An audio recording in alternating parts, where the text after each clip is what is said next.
to the BECE, where we talk about issues that matters to the state, void of politics, fear of favor. So the West African Examination Council says officials implicated in the act of corruption during the basic education certificate examination will be blacklisted from ever taking part in its activities again.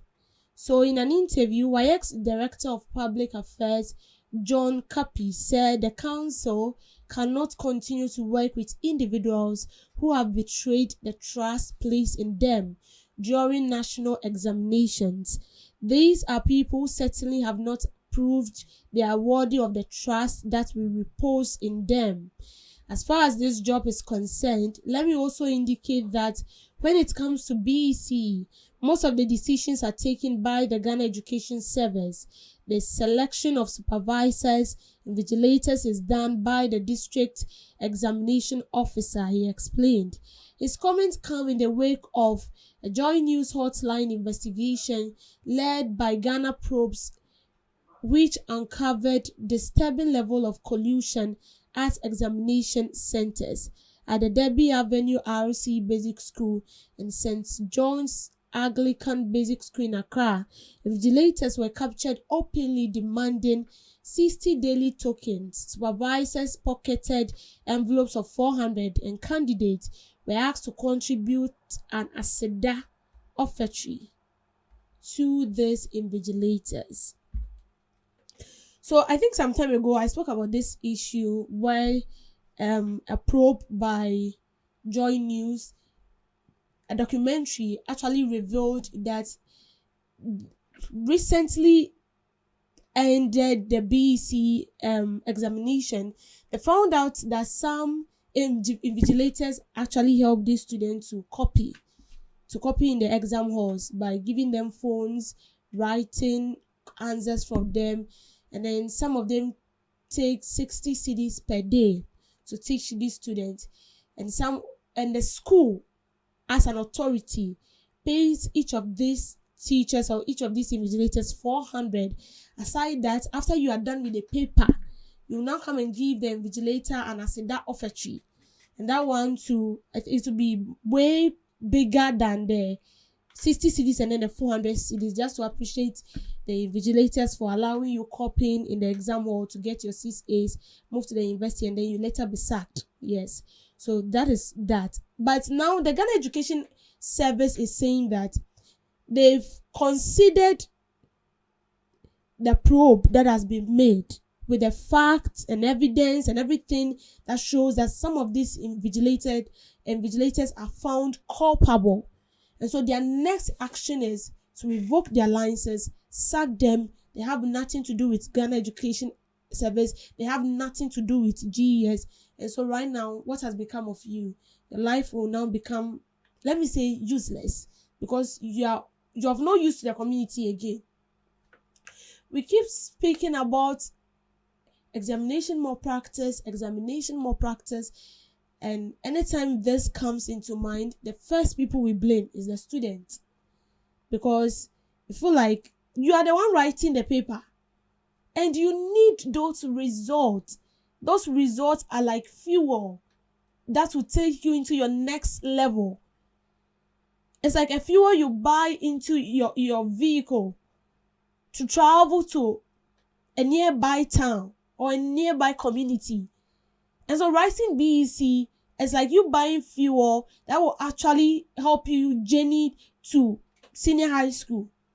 And then when you write WAEC, you buy another fuel, and then it helps you gain admission into the university. And you see, most of the times when I see people being sacked in the university, and when you go to check, do a background research, and then find out why they are sacked, you will get to know that the results they brought and what they are writing does not even tally.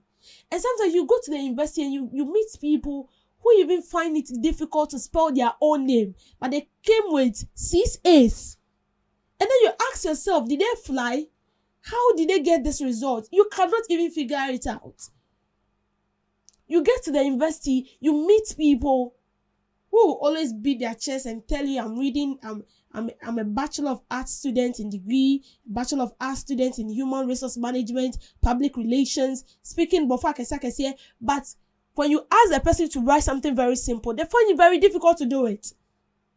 And when you check the results, 6 A's.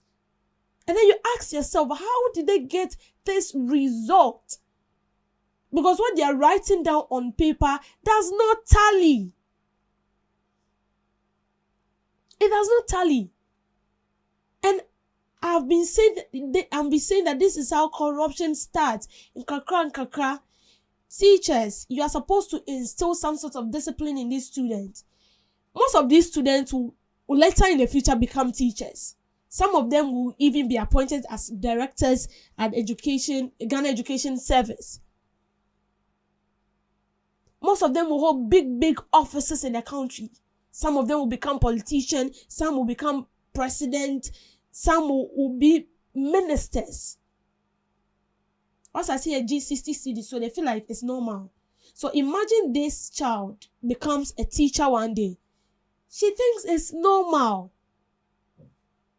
Because she has given the teacher 60 CDs and the teacher allowed her to copy. And so she will also do same. And it's like you sowing a seed. It will grow. It will germinate. It will bear fruit. You can plant a seed of maize. But when it bears fruit, you can actually get like 10 maize on a tree. And that is how it starts. We are the one planting corruption in this minds of this young generation. And sometimes you hear the teachers telling you that they are not paying us enough. They are not paying us enough. People are receiving alawa.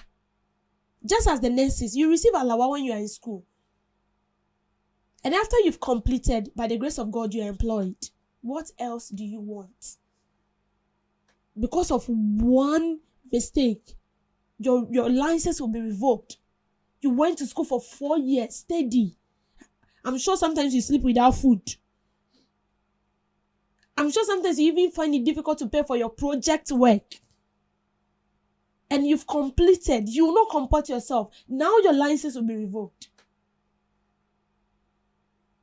Then it's as if the 4 years you've spent in school has now become useless. And I think that is the right step the Ghana Education Service are taking. They have to start. Some time ago, they were doing it. But Omajai, and if now they are bringing it on board again, I feel like it's good. Because it's going to serve as a deterrent to other teachers. Students, sit on your buttocks and learn. It's painful, but learn. It's for your own good. Some of this support you take, you get a crying back. Sometimes you copy and then you think you get A, whatever can on C. C? Not even B, C. See, nothing comes easy. That is the fact. Learning is not easy. It's a whole tax. Sitting on your buttocks for hours to learn, it's not easy. It's a whole tax. But it's for your own personal good. So that when you get to the top one day, you won't find yourself wanting. If they throw a question at you, you can defend your results.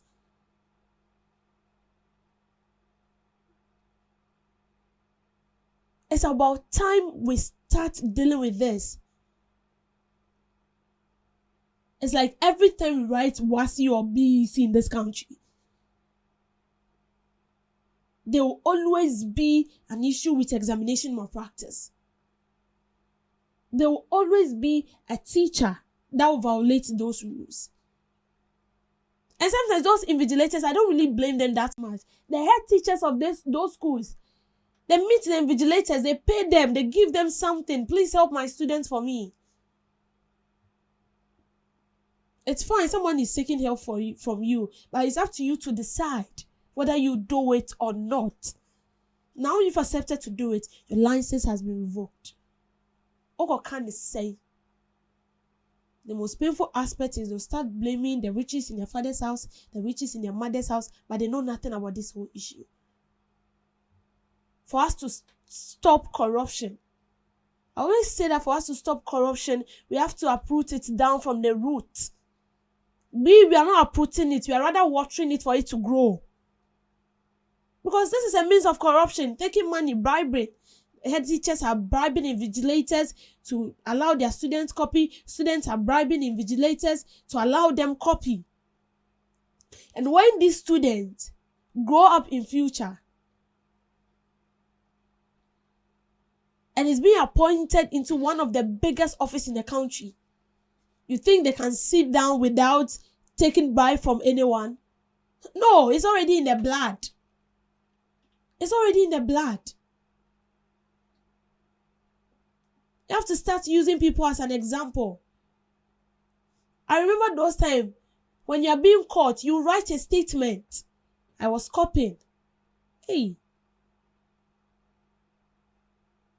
You don't even know what you'll be getting. You don't even know whether you'll be getting C, B, A, D. And then you are writing a statement. And then your paper will be cancelled. GES, there is a lot to do. There is a lot to do. In as much as you arrest these people and revoke their licenses, what next? How are we going to stop examination malpractice? How are we going to minimize it? I know stopping the bed in Amayakaka, but how are we going to minimize it and ensure that the students do not copy? If we revoke the licenses, that's right, it will serve as deterrent to others. But what additional measures do we have? Let's sit down, bring out something, and end examination malpractice. And that is why we are suffering as a country. Because these same people grow and they become assets to the country. And instead of them becoming assets to develop the country, they become a threat or a terror in the country, and it's actually delaying the progress. They end up embezzling state funds, pushing money into their private accounts, and then at the end of the day, they will not tell you when to appear before you for questioning. Thank you for making time with me on the screen.